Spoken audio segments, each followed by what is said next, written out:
This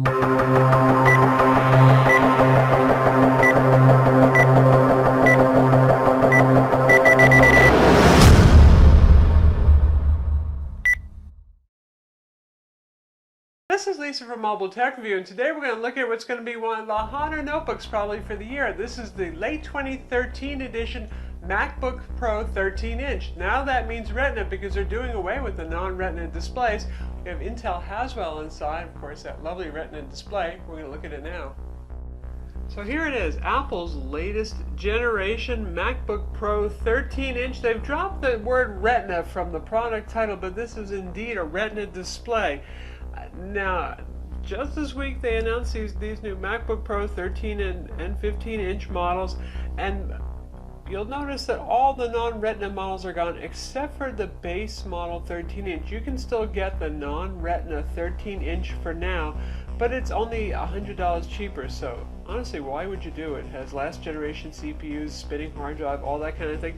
This guy here has all the goodness of the Retina, but at a lower price than it used to be, and we always had an issue with the price on the 13-inch for what you got inside. Now it's not such a bad value at all, actually. What do you get here? You get a 13-inch Retina display, 2560 by 1600 pixels, very, very sharp. Intel Haswell inside, and here's an important point, and this really will make a difference for those of you who do very computing intensive tasks. Instead of the Ultrabook ULV, or they're now called ULT CPUs in here, we have full mobile CPUs. Those are the ones that are usually used on bigger laptops. I mean, your average 15-inch laptop, sometimes your 17-inch laptop, rather than the little skinny Ultrabooks. So more computing power inside here relative to Ultrabooks with ULV or ULT Haswell CPUs inside, and that includes the MacBook Air. So that's some of what you're paying some more money for. This guy is $12.99. The MacBook Air has a lower resolution display and ULV or ULT CPUs again, and that guy is cheaper. Obviously, a couple $100 more gets you a good bit.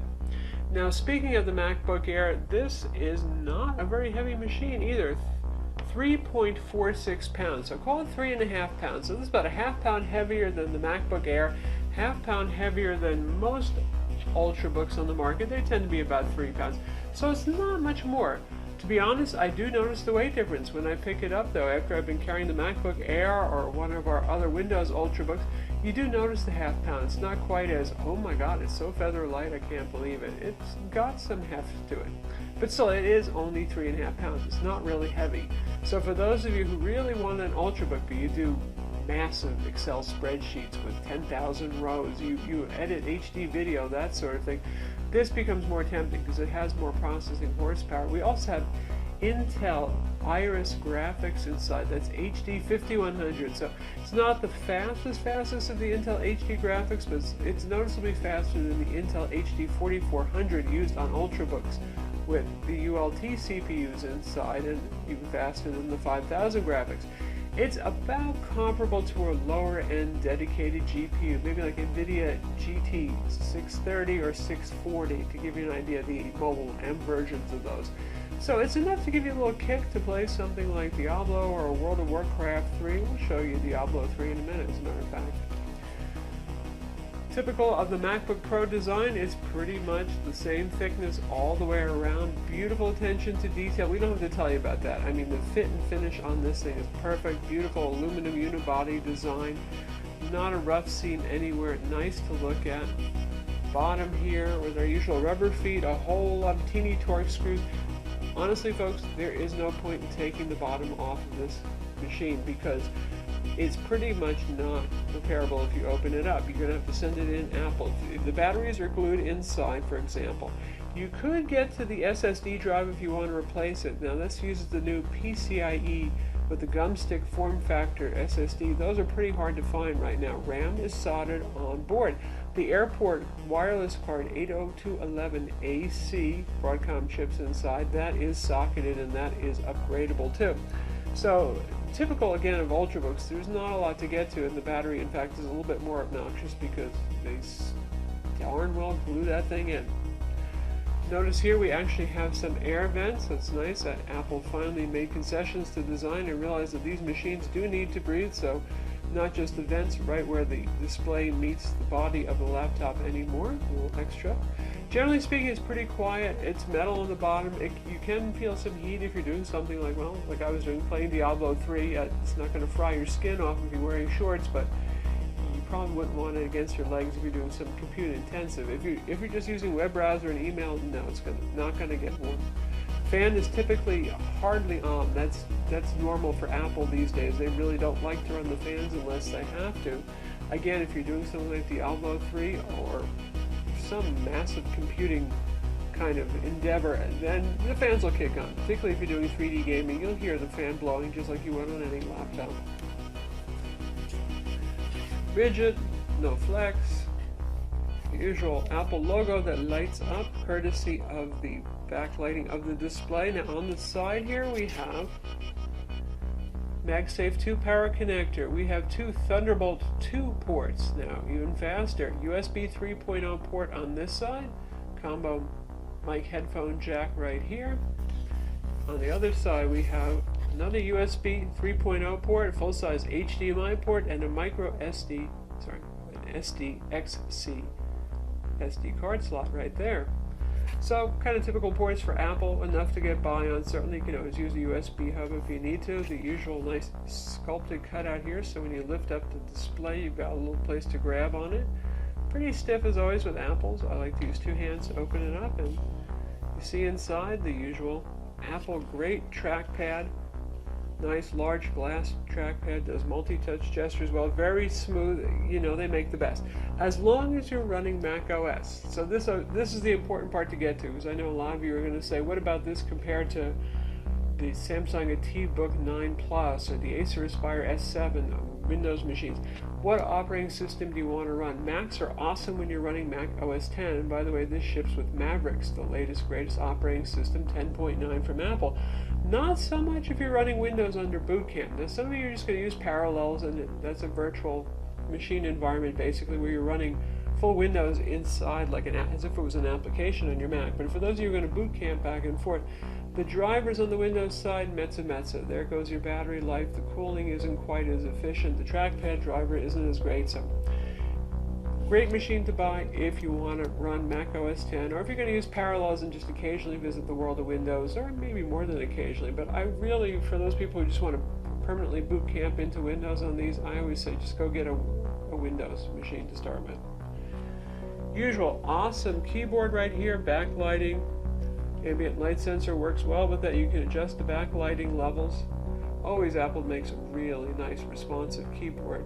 Pretty good key travel and relief. This is not as skinny as the MacBook Air quite, so we have some room for key travel, and you can see it right here. It's comfortable. It's a very, very nice keyboard. As a typist dream. In fact, it's quite good. And the crown jewel on this machine is, of course, this stunning Retina display right here. Ever lovely. We're still looking to see if there's any screen burn-in issue like I have with my first generation Retina 15-inch. So far I haven't seen any. It does take some time to get images to temporarily burn in. Again, that's just a temporary problem when that does happen. This is a lovely display. Now the Retina displays have always been quite good, but in terms of color accuracy, 100% of sRGB. Now usually 95% is about as good as we ever see on something like the Sony Vaio Pro 13 and the Samsung AtiBook 9 Plus, and in fact just the regular AtiBook 9. That's pretty good. So you go from 95 to 100% here. I mean, 5% is not huge, but it's a pretty impressive thing when you can say you have 100% of sRGB. For Adobe RGB, we have 75%, which is similar to the competition that I just named, and very good. And in a laptop display, you just don't see full Adobe RGB. Brightness level, very good, over 300 nits. Contrast levels are high at 860 to 1. So yes, it is a stunning display. You can count every single stripe on these zebras and look at every individual blade of grass right there on this nice little desktop pattern.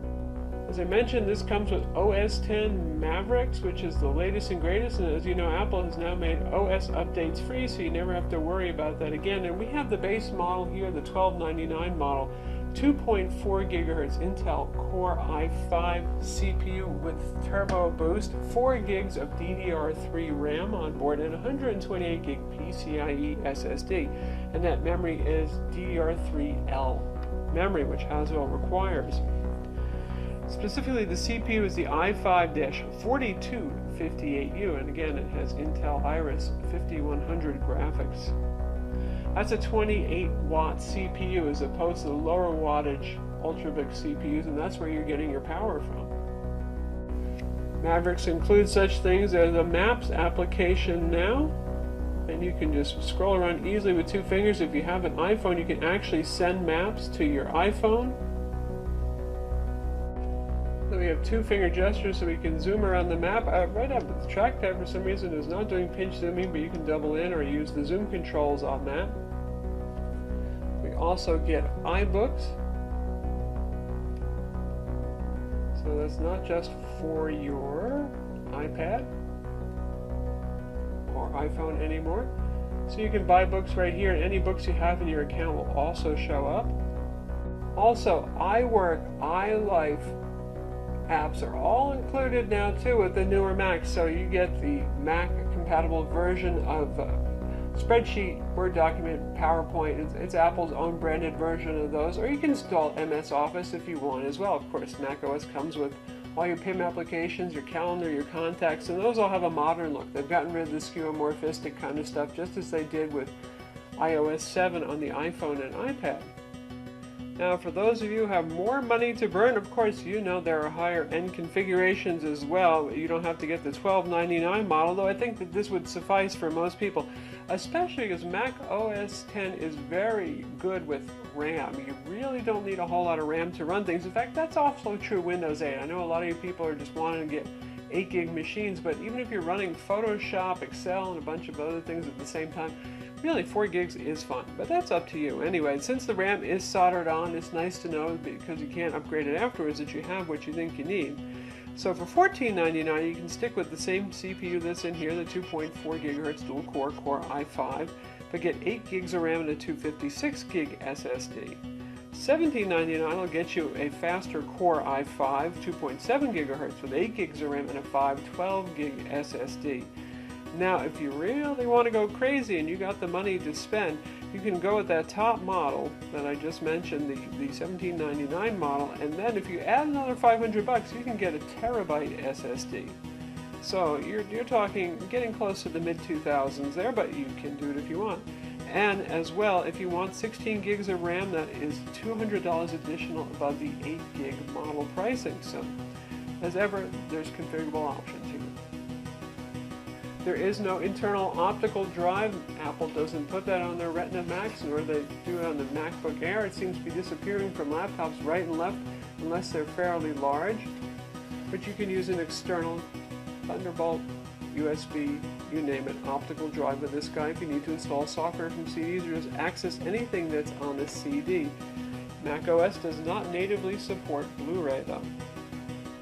The battery that is sealed inside this unit, 71.8 watt per hour lithium-ion polymer battery, and Apple says it's good for 9 hours. Thanks to Haswell, they've actually increased the battery run times up from the old 13-inch Retina machine, and you know, Apple's generally pretty accurate. They don't exaggerate their results, and so far, we're finding that that's true. If you go with 50% brightness, and this is an extremely bright, high-contrast display, so you really don't need to crank the brightness up, you might actually hit 9 hours. So it's not quite as impressive as the MacBook Air, but you got a lot more computing power if you need it here, and a lot more resolution in the display.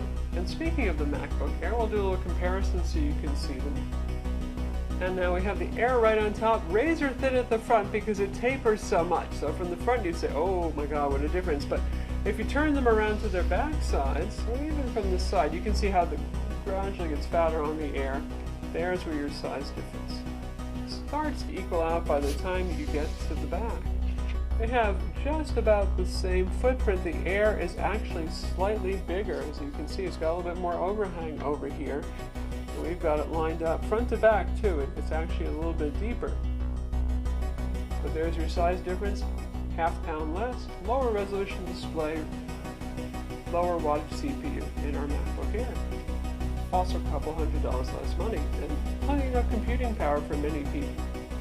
And now for the wonderful world of high-end Windows Ultrabooks, here's our Samsung T-Book 9 Plus, which has a 3200 by 1800 resolution display, just because Samsung had to try to outdo Apple. In fact, they did succeed on that front.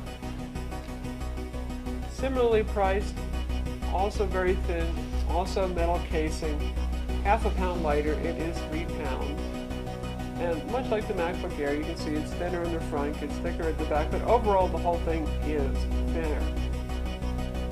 Both classy looking machines, both beautiful. So again, if you're really more of a Windows person, then Samsung is really a tempting item. If you're happy with Mac OS, and I can't blame you, it's a great operating system, then the Mac makes sense. And now we're using the included Safari web browser to look at our website, Mobile Tech Review. Looks great.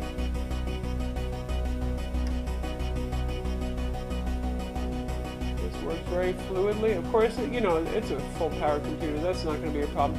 I find the fonts are actually kind of large. This is with the default resolution. Now with the Retina Max, for those of you who don't know, we're going to take a look at display settings so you can see what that's about. But it handles resolution in an interesting way.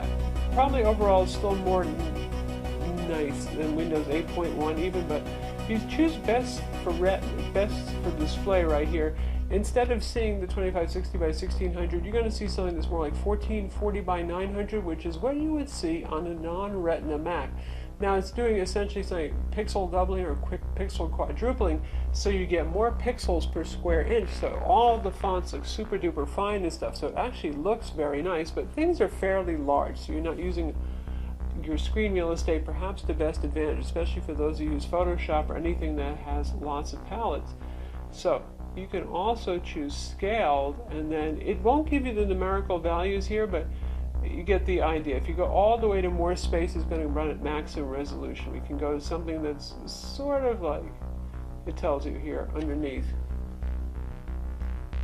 1440 by 900, which is actually what we're at right now. We can go large text, 1024 by 640. I don't think many people would need that.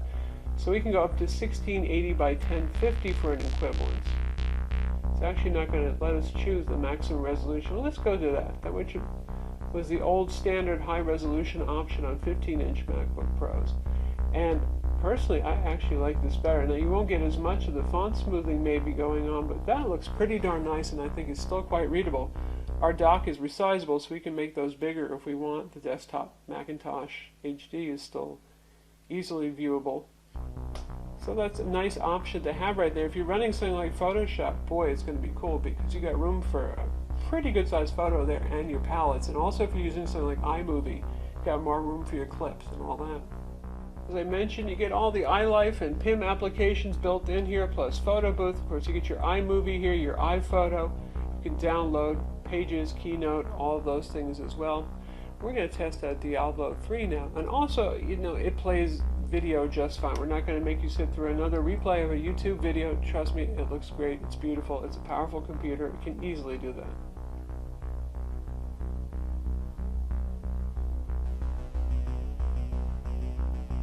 So here we are in Diablo 3. Let me show you our settings first. Now, they still have a bug where hitting Command R does not show you frames per second, unfortunately, but you have to do it by eyeballing. So we've got a 1968 by 1230, which is sort of like, you know, the close to 1920 by 1080. Texture quality we left at high because it does look nicer. Medium shadow quality. Physics we set down to low. Clutter density is at medium. We turned off anti-aliasing. And you can hear the fan running a little bit right now.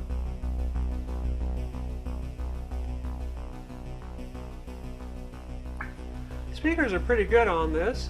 Let's see if we can fight some bad guys.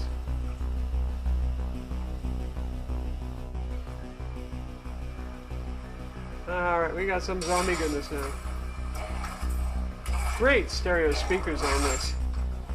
And the frame rates aren't too bad. We got a decent number of bad guys right here.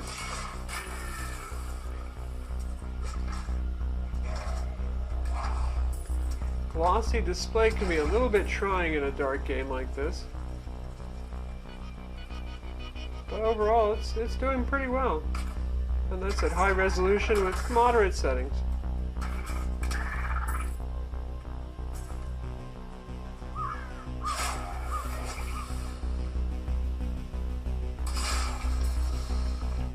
So that's Diablo 3 running on the late 2013 edition MacBook Pro with a Retina display. So yeah, it can handle some gaming, certainly. It's not doing badly at all. Again, we're playing this in Mac OS. This is a Mac OS native game. We're not playing this under Windows. So now we're out of our Diablo 3 game and the fan has calmed down. That only took about a minute and a half. You heard it though. It was roaring pretty well. It gets warm on the back. You can even feel the heat. It spreads out and filters into the display area a little bit, probably because the hot air is blowing out of the hinge area. But what do you get in return for that? You get some pretty fast performance. iMovie is also included right here. You can do full HD video editing if you want. Based on the QuickTime engine, so not the fastest to export among all programs, but it is included free. And again, a good choice because you get the dual-core i5. And there is that dual-core i7 as an option. Now, you're still sticking with dual cores if you upgrade to that i7, which comes on the $1799 model. So I'm not sure I would run for that. You know, it's not going to make a huge difference, maybe 10-15% at very most performance difference there. It's not like you're getting the quad-core CPU that's in the 15-inch MacBook Pro with Retina display, which is really the one for power users. But still, for those of you, again, who need to use something like iMovie, who do serious intensive work, this is great. If you only do something like normal use of Word, Excel, PowerPoint, you do your email, you play some HD video, that kind of thing, honestly, an Ultrabook, be it the MacBook Air or Windows one, can do the job just fine. This one is really ideal for those who have need for speed and computing power.